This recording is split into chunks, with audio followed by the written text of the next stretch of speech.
Hello? Okay, cool. All right, hi. Sorry about that. That's what I get for trying to use Linux. Now I get to use Mac, which I'm not so familiar with. That'll be fun. So my name is Aaron Davidson. I'm a Spark committer and Databricks software engineer. And for this duration of this talk, I'd like you guys to put on your big data hats. So pretend you're data scientists or data engineers, and your goal is to take tens of gigabytes or hundreds of gigabytes or terabytes or even petabytes of data and turn it into some useful information or value, okay? That is your goal. And so in order to do this, it turns out it's quite often useful to have a whole set of analytics tools, such as SQL or machine learning, and to aggregate them all together to do your analysis. And so Spark, one of the promises of Spark is that we can combine these different tools in the same system, that is Spark. And so that's what the title means when I say building a unified data pipeline in Apache Spark is many different tools under the same system. All right. So the first question is, what is Spark? And so Spark is a fast and general cluster compute engine, interoperable with Hadoop datasets. And sort of, if you guys aren't familiar with the context here, the prior system is called Hadoop MapReduce, which is also a fast and well, not fast. It is a general cluster compute system, but it has several shortcomings, which we'll talk about later. But Spark in particular improves upon MapReduce with two major advancements. The first is we provide in-memory computing primitives. And what that means is that so you can express what you want to say in memory and how you want to share it between different parts, different components. And the second is that it provides a general computation graph, as opposed to MapReduce, which is map followed by an aggregation step, the reduce. We generalize that model to have arbitrary sort of computation DAG, a directed acyclic graph. So, well, in addition to the efficiency improvements, we also provide usability improvements via our rich functional style Scala, Java, and Python APIs. And through the interactive shell we provide, which is, if you've ever used the Scala shell or the Python shell, it's very similar. It's just built on top of that. Okay, so we see major benefits from this.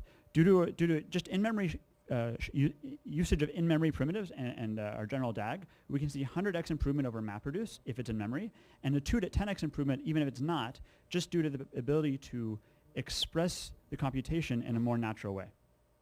Through the usability, we can actually achieve these speedups with greatly reduced code, with a 2 to 5x code decrease, and still see the performance improvements. So Spark started at UC Berkeley in 2009, and it was open source in 2010. And today, there's over 50 companies contributing to Spark, and it is the most active big data or Hadoop ecosystem project in the open source. In addition to having a great core system, one of the real draws about Spark, as I mentioned earlier, is the fact that it's a general stack on top of which have been built very useful modules, such as Spark SQL for SQL structured queries, Spark Streaming for real-time processing, graphics for graph processing, and MLlib for machine learning. So for this talk, I'm going to first talk a little more about Spark in depth, what it actually does and what it's useful for. I'm then going to talk about the modules that are built on top of Spark, and then sort of the power that bringing all these modules together. And then finally, you're going to go to show it rather than just tell it with a demo. All right, so starting with Spark. So I talked about this briefly. So the predecessor of Spark is MapReduce. And so basically, what is wrong with MapReduce that we need a new system? So when people got used to having large data on a lot of computers and being able to process it relatively easily, they decided that they wanted more than what MapReduce could provide. MapReduce is great for single pass batch jobs. That means just one pass over a lot of your data, maybe takes hours to run, but that's what it's good for. As people started using big data, they wanted multi-pass iterative algorithms, such as ML and graph processing. They wanted real-time interactive SQL queries and real-time processing of new data as it comes in.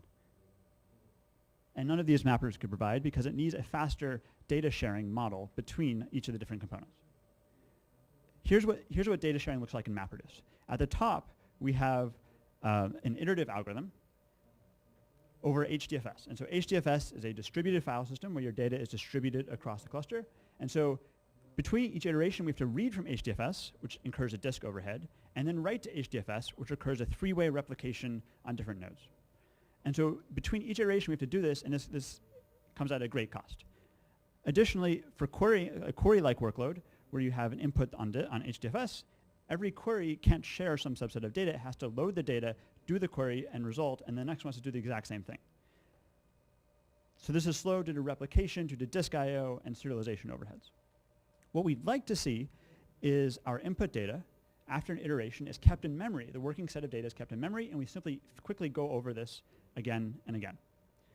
And additionally, for queries, what we'd like to see is to do some sort of pre-processing over the data, turn it into a distributed in-memory data set, and then query over that much more quickly. With a quick, memory is strictly much faster than disk or network. And so the draw of Spark is that Spark can do this, is that Spark allows you to express this type of computation very easily and very naturally. And so what is the Spark model that allows us to do that? And that is called resilient distributed data sets, which allows you to write your programs as transformations on distributed data sets. And so a distributed data set, an RDD, is simply a collection of objects spread across your cluster. And what that means is, like let's say if I have a terabyte of data and I have 100 nodes, maybe each node has 10 gigabytes. So it's just distributed across a cluster. RDDs additionally can be built from other RDDs. So you can perform parallel transformations such as map or filter from one RDD into another. And I'll have an example of this later. I'll have an example of this now. Here's an example where we load error messages from a set of logs, and we interactively attempt to search for various patterns within them. So here is our cluster. It is a canonical Spark cluster with a single driver node and several workers, many workers. Could be 3 or it could be 100. And so the program looks like this. So we start with a file in HDFS, our distributed file system, and we load it as text, as a set of lines into this RDD called lines. And so this is our base RDD. HDFS is inherently distributed, so we can inherently turn it into an RDD. From there, we can take our lines and filter out the ones that start with error. And this looks very much like standard Scala library.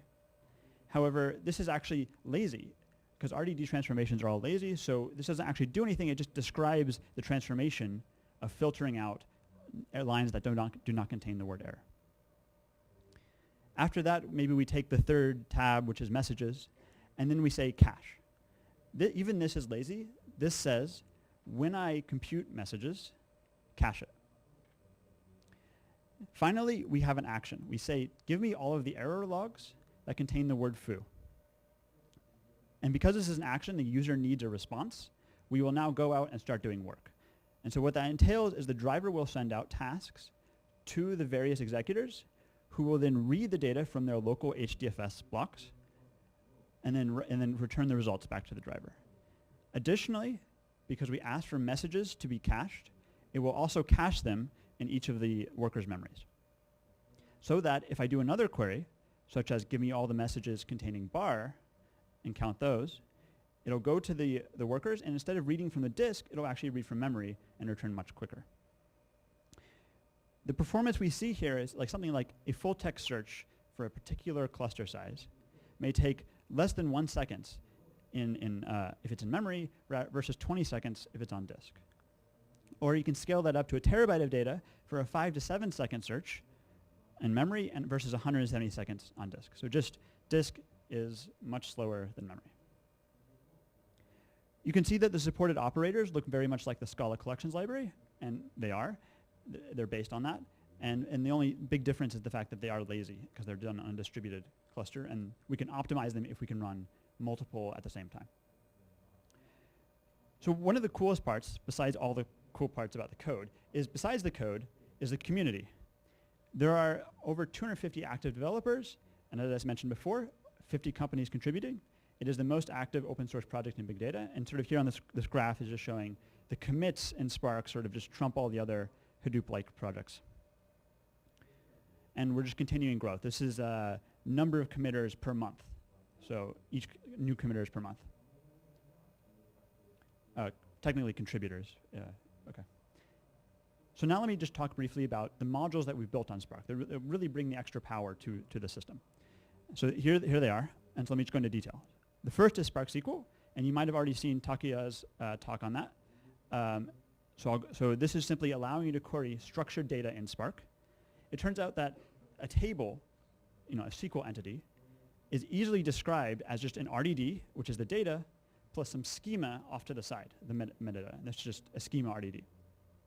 And here's just an example of, we can just do a query over a table in Hive, which is the Hive meta store. It just you can point it to tables, and then we can immediately turn around and perform normal Spark jobs. This is just an RDD. We can immediately do Spark things with it. Additionally, you can do something like this with just JSON data, which is itself structured. All you need to do is just take that JSON data, and then you can just have it run as JSON file, which will infer the schema, turn it into a table, and then do the same. So sort of SQL acts as a narrow waste point for all sorts of data input that is structured. Spark Streaming is another module, which is a stateful fault-tolerant stream processing engine with the same API. It looks the same. You can reuse the code from batch jobs. You can do maps over a stream. You can reduce by a time window. That's actually not quite the same, but it's the same concept. And we can see that it works pretty well. MLlib is also growing in popularity and use. It has a large set of inbuilt machine learning algorithms, and it's just, it just works well with Spark, because for machine learning applications, all you need is an RDD of vectors, and you have a matrix, and so it works very well. Additionally, Spark works very well with MLlib, in particular because machine learning often involves iterative algorithms going over the same data, for which caching is a perfect use case. All right, so let me bore you a little longer with the talk part. So I kind of talked about this before. I was going pretty fast. I'm not sure if it was translated. So I'll go pretty fast again, so it also can't be translated. So MapReduce came before, and it is a general batch processing system. People wanted more, and so they had this set of specialized engines for particular things, like graph processing. You have GraphLab, SQL, you have Impala. Spark takes another stance, which is not to specialize, but to generalize MapReduce to support new apps within the same engine. And the two changes I mentioned, the general task tag and memory caching, are enough to express the previous models. And this type of unification has many benefits, obviously for the engine itself, for building it, because any changes that improve the core improve all of the modules, as well as for users, because that means only one system to learn, one system to maintain, and it's easier to get data between systems, because it's the same system. All right, now let me get to the demo. So for this demo, what we're going to do is we're ingesting some raw JSON tweets that were downloaded from Twitter. We're going to turn them immediately into a SQL table and perform interactive queries on them. Then we're going to take that SQL table and we're going to do some machine learning on it. In particular, we're going to try to construct a machine learning model to determine the language that a tweet is in. Okay, so we're going to try to cluster the tweets into a language model, and then we're going to use that model to actually train a live stream of tweets in real time, if all goes well. A lot of things have to work, and the first one, having my own computer, already kind of backfired. So let's try this.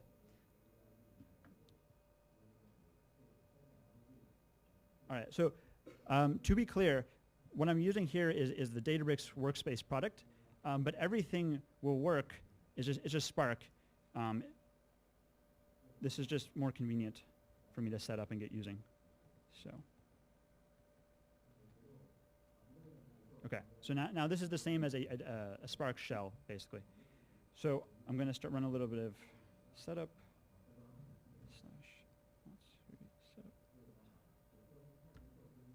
Cool. All right. So this is just running, defining a couple functions, like get me the hour of day, pretty print a function, and tells me a URL to use. Let's see if I can copy. Okay, so what I'm going to start with is some raw tweets. Equals. Cool. And I'm going to take these from this S3 location, so it's just data that's remote to this machine. As soon as I can find the quotation mark. Yeah, sorry for this keyboard. Ah, here it is. It's 2, by the way. Command V, quote. parentheses. Not expecting that. All right, so now I have my raw tweets RDD. As you saw, it was very fast because it didn't do anything. Now let me give you the first, sitting by to, uh-oh, bad things happened. Input path does not exist. The thing I just, oh, I think I added an enter. Let's see if that's true. Yeah, I did. Let's try again. Cool. All right, so there is a tweet. Very cool. Let me try to make it bigger if I can. How do I make it bigger? Bigger? Bigger. Just a little bigger. A little bit bigger. What do you mean? It's font size. Font size. Zoom in. I think. I'll give a little dance. You are into dancing. All right, it's, Font size? well, just like a zoom size. A little bit? Okay, that works. That didn't work. It should be. Is it Let's just, okay. Reachable? I imagine everyone can see everything. Okay, fine. All right, let's just hope you guys can see it. Sorry if you can't. So I'll just narrate it. So we took the first raw tweet, and now what we're going to do, so that's, actually that doesn't show. Now I'm mad. Okay.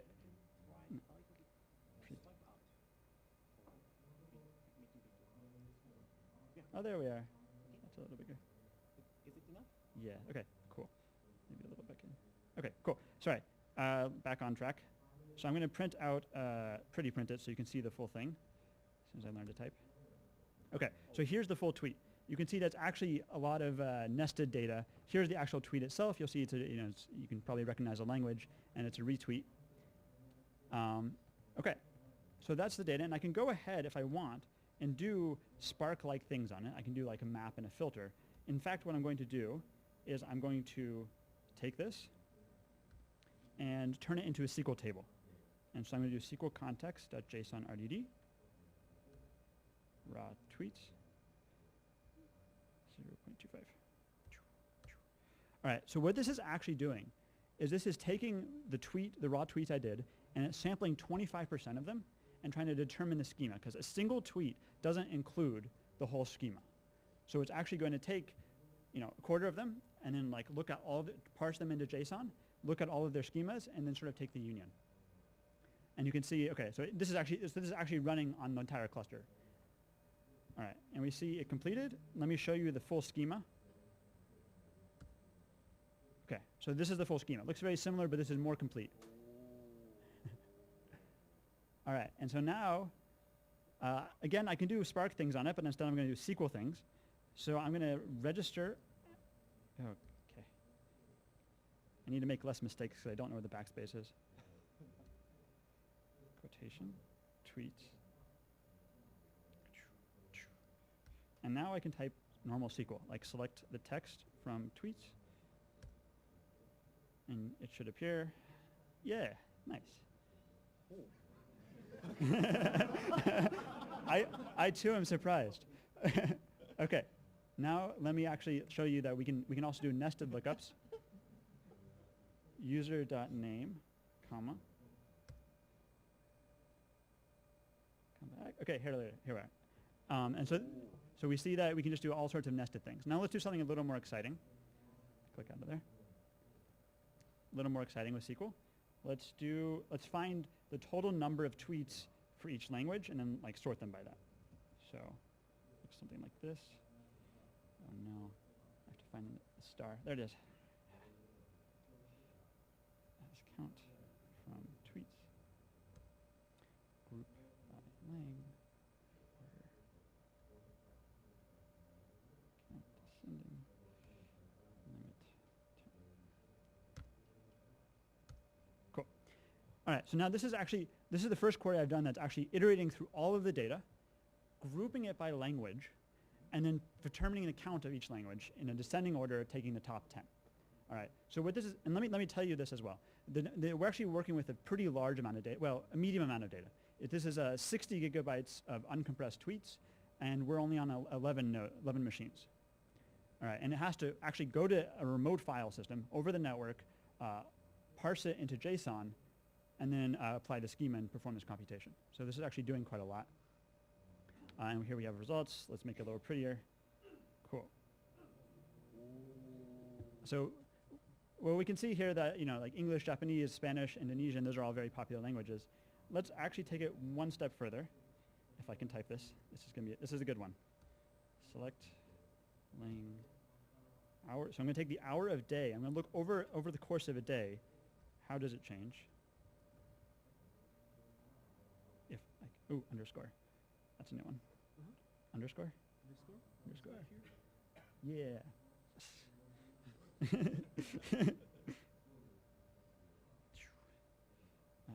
Count. Star. Tweets per hour. From tweets, group by hour of day.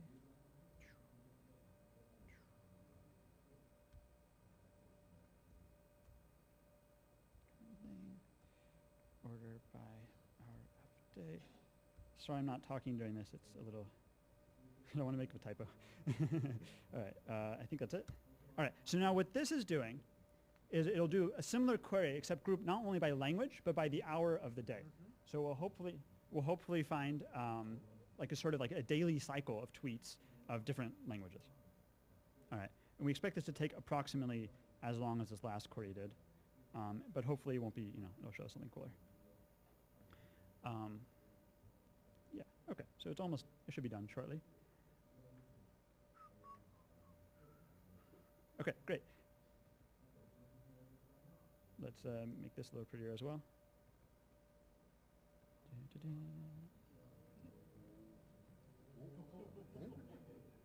Hopefully it'll finish. Come on, get in there. There we are. Okay, now I need to zoom back out to press OK. Sorry. Clicky. All right. Ooh, that's not actually quite the one I wanted. Sorry about that. Where lang in.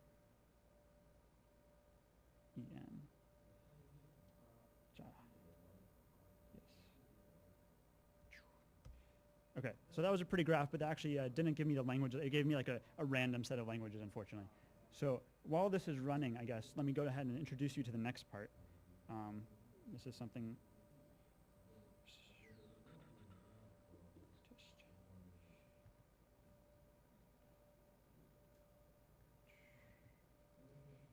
So what I'm going to do next, and this is harder because I don't have my own computer, is actually we're going to do some machine learning on this.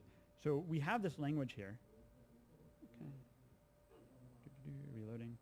Oh, okay. Okay. I'll talk about it in a second. So here's the graph, and we can see actually a pretty nice. You can see green is English, blue is Japanese, and you can see a pretty nice like cycle over the course of a day, where each one is sort of like waking up and like going to sleep and such. Okay. Now we're going to do some machine learning. And so this function I'm defining here is called featureize. And what it does is it takes a string and converts it to a vector. And that vector is just sort of like, it's a mathematical representation of that string with the goal in mind of doing what's called k-means clustering, which is a way to cluster different groups of vectors together. And so we're going to use this to try to find the language from the tweet. And the reason why we maybe want to do this is because we assume that maybe English is actually the default. Maybe there aren't that many English tweets. It's just like if you don't specify, or if it can't find where you are, it just puts you in English. So we're going to try to detect it ourselves. Okay, so what I'm going to do is I'm going to take my tweets and turn them and just get the text out. So I'm going to do tweets dot, SQL. Select text from tweets. And now you see I have an RDD. I should have an RDD.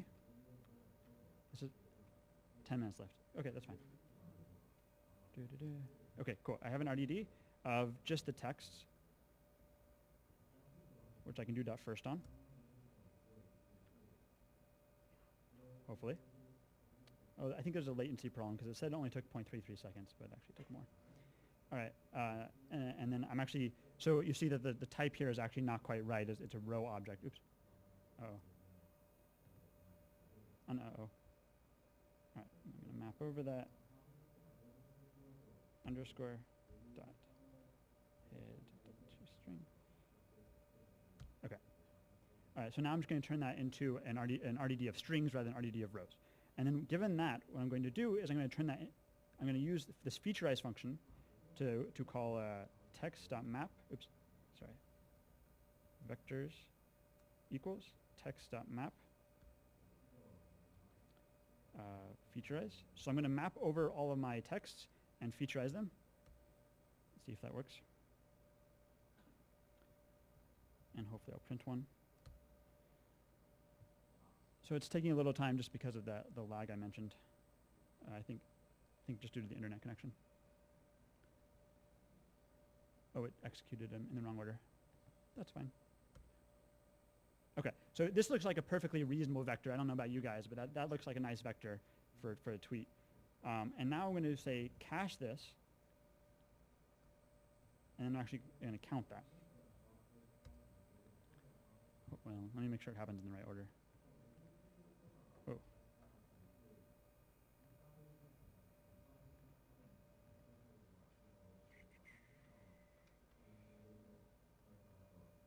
Sorry.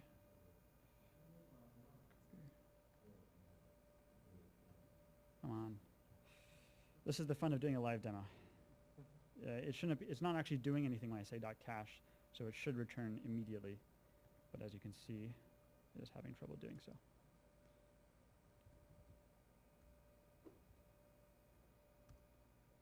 Okay, there we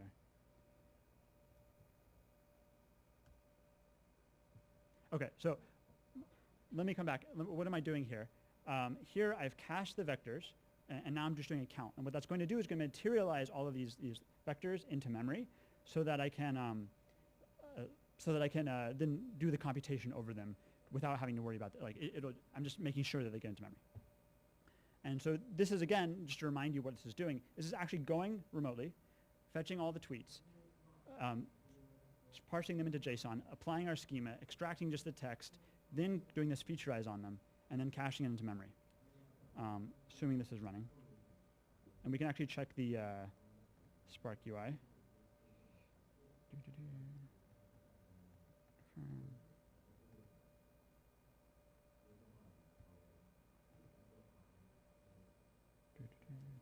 Oh, looks like it worked. If I can figure out how to tab, it's okay. Okay, so that came back in 50 seconds. Let me show you like the power of caching.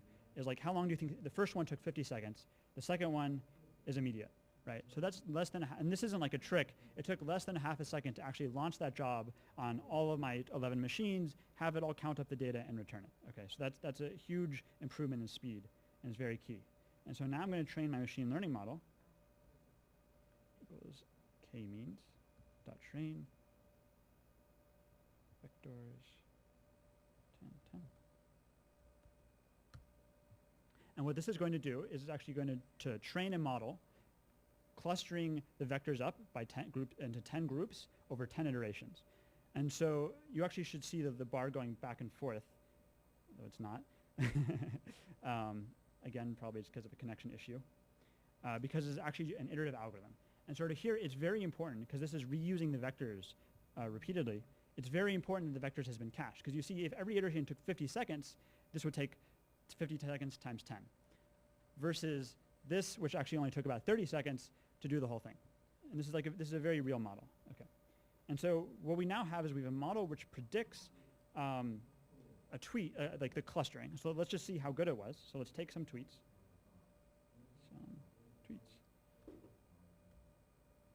By doing text.take, take the first maybe 100 of them. I can type. And then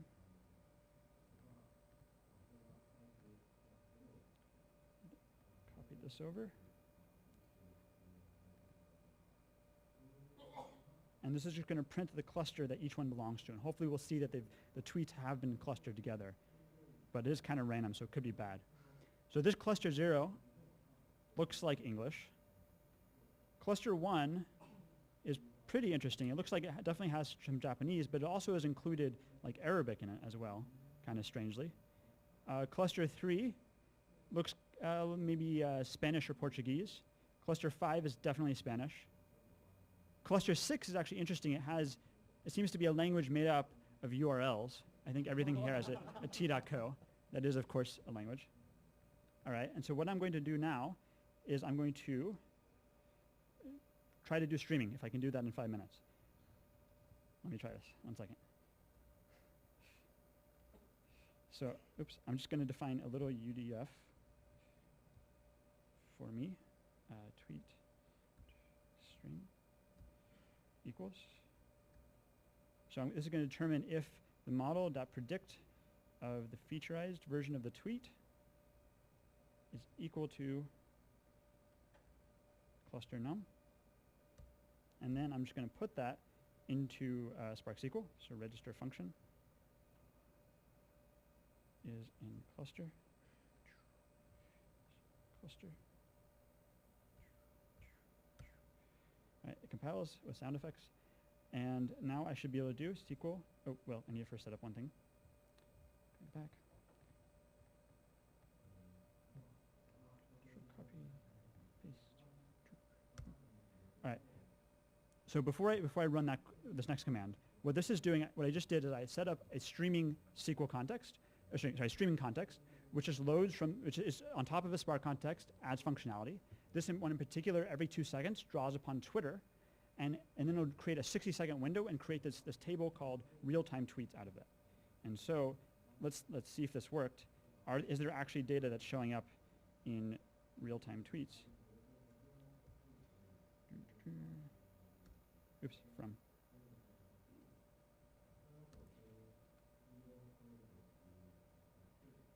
And in fact, there is. So this is actually live Twitter data that's coming in.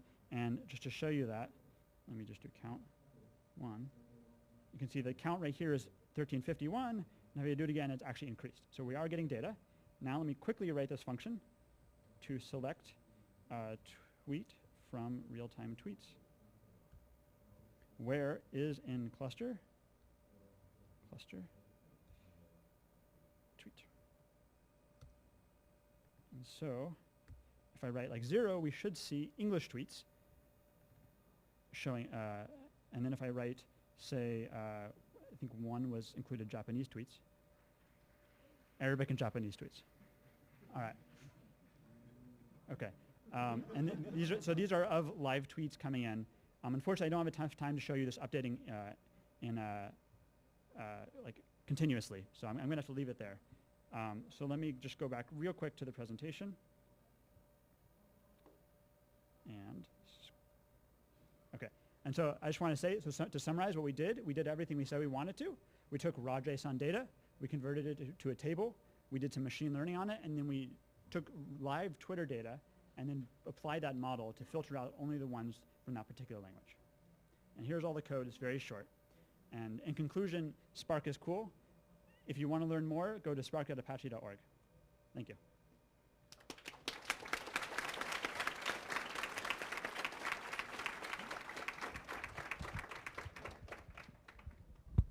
Thank you very much, Mr. Davidson. So, do you have any questions? 何かご質問のある方いらっしゃいますか？日本語でももちろん構いません。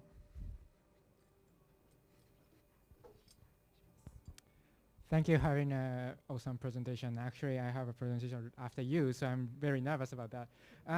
Anyways, I have a question. Like, what kind of data source we can use on that web service? Like, you're presenting like using the Twitter's tweet, but it's not public. I mean, like, you know, if you want to get the whole stream from the Twitter, you have to pay for Twitter.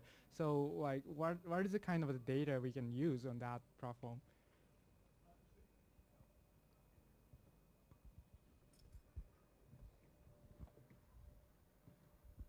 So Spark as a platform is far more general than what I've shown here. The data connectors that we can read from are, you know, HDFS, S3, GlusterFS, like any input data source that you can write a connector for, you can just access. And so this was data this was actually a free Twitter stream. Like there's a free subset that you can play with. And so all I did was I created a developer API for that.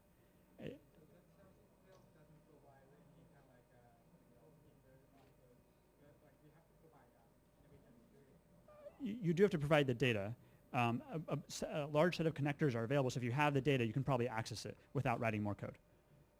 But you can always write a connector if there's not. Any other questions? There's one if we have time.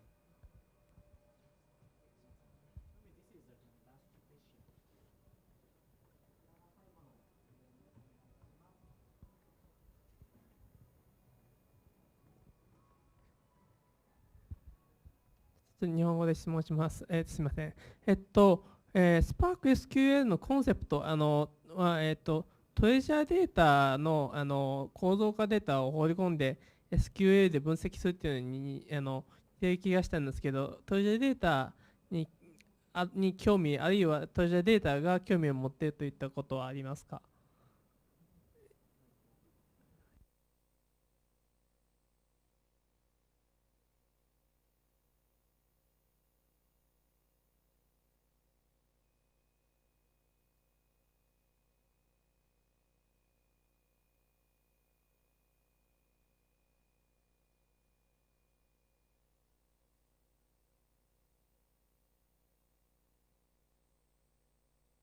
？I must apologize. I'm not actually very familiar with, I'm not familiar enough with Treasure Data's product to give you a good answer. I'm sorry. I just, sorry. Did I say interested? I meant I'm not informed enough. Yes.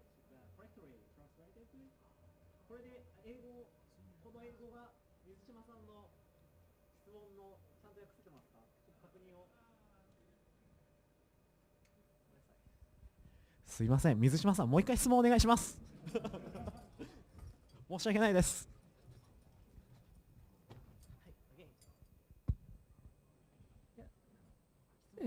Spark SQL looks similar to, are you interested in terms of pushing data into JSON? In terms of pushing data into JSON は言うんですけど、Spark SQL トレジャーデータに興味があるか、あるいはトレジャーデータから影響を受けた、あるいはトレジャーデータが、データブリックスに興味を持っているといったことはあるか。So his question is, so you mean the Spark SQL looks similar with the Treasure Data service. So is it? It's the case. So Treasure Data is interested in Spark SQL, then it becomes similar. Or the opposite side, means the Databricks is interested in Treasure Data, then so it's make a kind of similar service. Which is the first? Which came first? Yeah, which came first? So I think they were actually spawned independently. Like Spark SQL was a project kind of spawned from Google, actually. Like there was an engineer who came from Google, and then like he just wanted to work on the same thing, and we just let him work on it, and that became Spark SQL. So I don't think that actually came from Treasure Data, but I also don't think that Treasure Data, I think they started before Spark SQL potentially. So I don't think either one really came first, or rather either one like dependent on the other.